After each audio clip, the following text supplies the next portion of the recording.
ఓవైపు సౌదీ అరేబియాలో యుద్ధాన్ని ముగించే శాంతి చర్చలకు ఏర్పాట్లు, మరోవైపు యుద్ధాన్ని ఎలా కొనసాగించాలన్న దానిపై ప్యారిస్ వేదికగా EU దేశాల ఎమర్జెన్సీ మీటింగ్.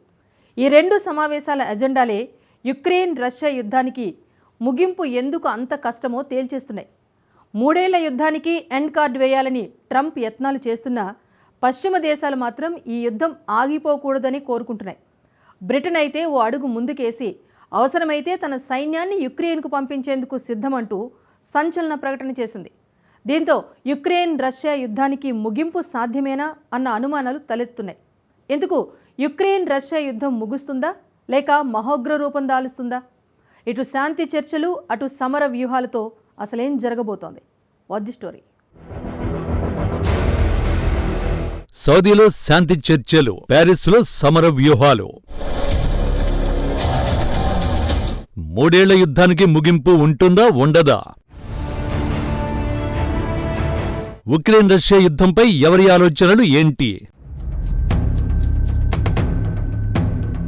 ఉక్రెయిన్ రష్యా మధ్య యుద్ధాన్ని ముగించడం కోసం ట్రంప్ చేస్తున్న యత్నాలు జోరందుకున్నాయి. సౌదీ అరేబియాలో శాంతి చర్చలు జరగనున్నట్లు ఆయన ప్రకటించారు. తాజాగా జెలెన్స్కీ పశ్చిమాసియా పర్యటనలో భాగంగా UAE చేరుకున్నారు. మానవీయ సహాయ కార్యక్రమ నిమిత్తం తాను ఇక్కడికి వచ్చినట్లు ఆయన వెల్లడించారు. త్వరలోనే అమెరికా రష్యా మధ్య సౌదీ అరేబియాలో ఉక్రెయిన్ రష్యాపై శాంతి చర్చలు జరుగుతాయి. ఇందుకోసం అమెరికా విదేశాంగ మంత్రి మార్కో రూబియో, పశ్చిమాసియా ప్రతినిధి స్టీవ్ విట్కోఫ్, జాతీయ భద్రతా సలహాదారు మైక్ వాల్డ్ కూడా సౌదీ అరేబియాకు చేరుకున్నారు. ఇక ఉక్రెయిన్ లేకుండానే ఈ చర్చలు చేపడుతున్నారంటూ అమెరికా మిత్ర దేశాల నుంచి అసంతృప్తులపై ట్రంప్ స్పందించారు.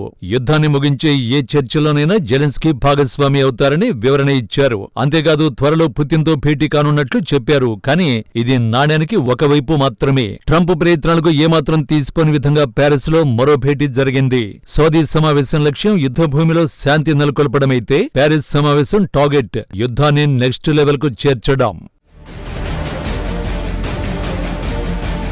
ఉక్రెయిన్ కు అమెరికా సాయం నిలిచిపోవడం వల్ల తలెత్తే పరిణామాలపై EU దేశాలు మల్లగుల్లలు పడుతున్నాయి. యుద్ధ విరమణ ఒప్పందం కుదిరిన తర్వాత తమ భద్రతకు ముప్పు తలెత్తొచ్చన్న ఆందోళన యూరోప్ దేశాల్లో ఉంది. రష్యా కన్నా తమపై పడే అవకాశం ఉందని అవి నమ్ముతున్నాయి. అందుకే ప్యారిస్ వేదికగా ఎమర్జెన్సీ సమావేశం నిర్వహించాయి. ఈ సమావేశంలో ఫ్రాన్స్ తో పాటు Britain, Germany, Italy, Denmark, Poland నేతలు పాల్గొన్నట్టు తెలుస్తోంది.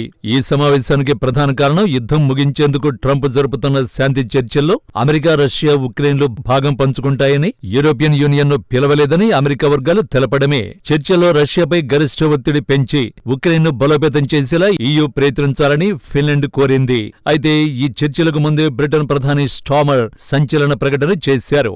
అవసరమైతే ఉక్రెయిన్ లో తమ సేనలు బరిలోకి దిగుతాయని అన్నారు. ఇది ఉక్రెయిన్ భవిష్యత్తుకు సంబంధించిన ప్రశ్న మాత్రమే కాదని, యూరోప్ దేశాల ఉనికికి కీలకమైందని తెలిపారు. రీసెంట్ గా జెలెన్స్కీ NBCకి ఇంటర్వ్యూ ఇచ్చారు. అందులో కీలక వ్యాఖ్యలు చేశారు. అమెరికా సపోర్టు లేకుండా రష్యా దాడుల నుంచి ఉక్రెయిన్ మనుగడ సాధించడం కష్టమేనని, అసాధ్యం కూడా అని పేర్కొన్నారు. అమెరికా సపోర్టు లేకుండా తాము జీవించే అవకాశాలు చాలా తక్కువని సంచలన వ్యాఖ్యలు చేశారు.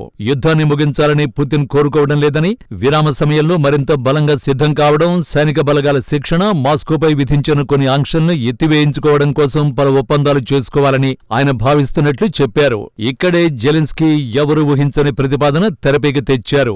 మ్యూనిక్లో జరిగిన భద్రతా సదస్సులో యూరోపియన్ యూనియన్ ముందు ఎవరు ఊహించని ప్రతిపాదన పెట్టారు. రష్యా నుంచి యూరప్ కు కూడా ప్రమాదం పొంచి ఉందని, యూరప్ ఇప్పటికైనా మేల్కొని సొంతంగా సైన్యాన్ని సిద్ధం చేసుకోవాలి అనేది జెలెన్స్కీ ప్రతిపాదన. అంతేకాదు గతంలోలా యూరప్ కు అగ్రరాజ్యం అండగా నిలవదని, త్వరలో యూరప్ పై రష్యా దాడి చేసే ప్రమాదం ఉందన్నారు. తర్వాతే బ్రిటన్ అవసరమైతే తన సైన్యాన్ని ఉక్రెయిన్ కు మద్దతుగా యుద్ధంలో దించుతారని ప్రకటించారు.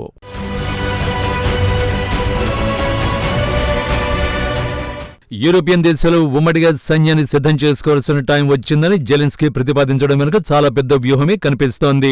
తమకు అమెరికా నుండి సహాయం అందడం ఇక కష్టమేనని జెలెన్స్కీ డిసైడ్ అయిపోయారు. ట్రంప్ యుద్ధాన్ని ముగించినా అది రష్యాకు ఫేవర్ గానే ఉంటుందని ఒక నిర్ణయానికి వచ్చేశారు. దీంతో అనూహ్యంగా యూరోప్ ఆర్మీ వ్యూహాన్ని తెరపైకి తెచ్చారు. యూరోపియన్ యూనియన్ కు ఉమ్మడిగా ఒక ఆర్మీ ఉంటే తమలో ఎవరిపై శత్రువు దాడి చేసినా అంతా ఏకమై ఓడించొచ్చు అనేది జెలెన్స్కీ ఆలోచన. అందుకు ఇప్పటికే నాటో ఉంది. కానీ ట్రంప్ ఎంట్రీతో దాని భవిష్యత్తు కూడా ప్రమాదంలో పడింది. ఇటీవలే ప్రపంచంలో ఏ దేశాన్నైనా తాము ఒంటరిగా ఎదుర్కోగలమని ప్రకటించారు. కాబట్టి అమెరికా ఇకపై ఏ దేశ రక్షణకు సహకరించే అవకాశం కనిపించడం లేదు.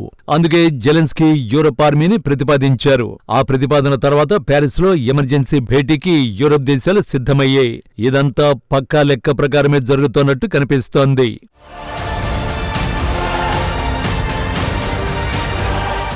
అమెరికా, యూరోపియన్ యూనియన్ మిత్రులే. కానీ ట్రంప్ ఎంట్రీ తర్వాత సీన్ మారింది.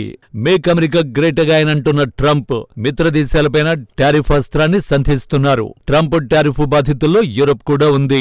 ఈ విషయంపై ఇటీవలే EU మండిపడింది. అమెరికా దిగుమతి చేసుకునే ఉక్కు, అల్యూమినియం దిగుమతులపై 25% టారిఫ్ విధిస్తున్నట్టు ట్రంప్ ప్రకటించారు. ఆ మరుసటి రోజే 27 దేశాల EU కూటమి ఘాటుగా స్పందించింది.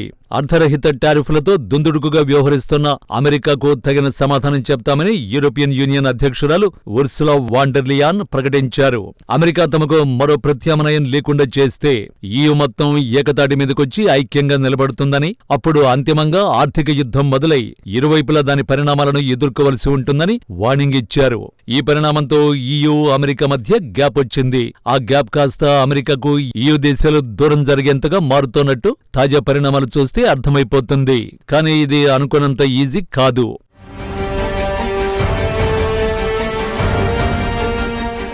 జెలెన్స్కీ నుంచి ఎప్పటికైనా ఇలాంటి ఒక ప్రతిపాదన వస్తుందని పుతిన్కు తెలుసు. అందుకే ట్రంప్ గెలిచిన వెంటనే పుతిన్ వ్యూహం మార్చారు. 2024 నవంబర్ 19న ఓ సంచలన నిర్ణయం తీసుకున్నారు. ఉక్రెయిన్ క్షిపణి దాడుల్ని అమెరికాతో కలిసి చేసిన సంయుక్త దాడిగానే పరిగణించాలని నిర్ణయించారు. అందుకు వీలు కల్పించేలా దేశ అణు విధానానికి సవరణ కూడా చేశారు. దాని ప్రకారం సంప్రదాయ ఆయుధాలతో రష్యాపై జరిగే దాడికి ఏ అణ్వాయుధ దేశమైనా మద్దతిస్తే దాన్ని ఆ రెండు దేశాల సంయుక్త దాడిగానే పరిగణిస్తారు. ఉక్రెయిన్కు మరింత సాయం చేయకుండా యూరప్ దేశాలను నియంత్రించడంతో పాటు అవసరమైతే దానిపై అణ్వాయుధ ప్రయోగానికి అమెరికా యూరప్పై సైనిక చర్యకు కూడా దిగడం పుతిన్ నిర్ణయాల ఉద్దేశ్యం. ఇది తెలిసి కూడా యూరోపియన్ దేశాలు పుతిన్తో పెట్టుకోవాలనుకుంటే అది మూడో ప్రపంచ యుద్ధమే అవుతుంది. అందుకే ఇటు సౌదీ అరేబియాలో శాంతి చర్చలు, అటు ప్యారిస్లో యుద్ధ వ్యూహాలు చివరికి ఎటువైపు దారితీస్తాయోనన్న ఆందోళన పెరుగుతోంది. ఒక్కటి మాత్రం నిజం, 3 ఏళ్ల సుదీర్ఘ యుద్ధానికి అంత ఈజీగా ముగింపు పడడం జరిగే పనిలా కనిపించడం లేదు.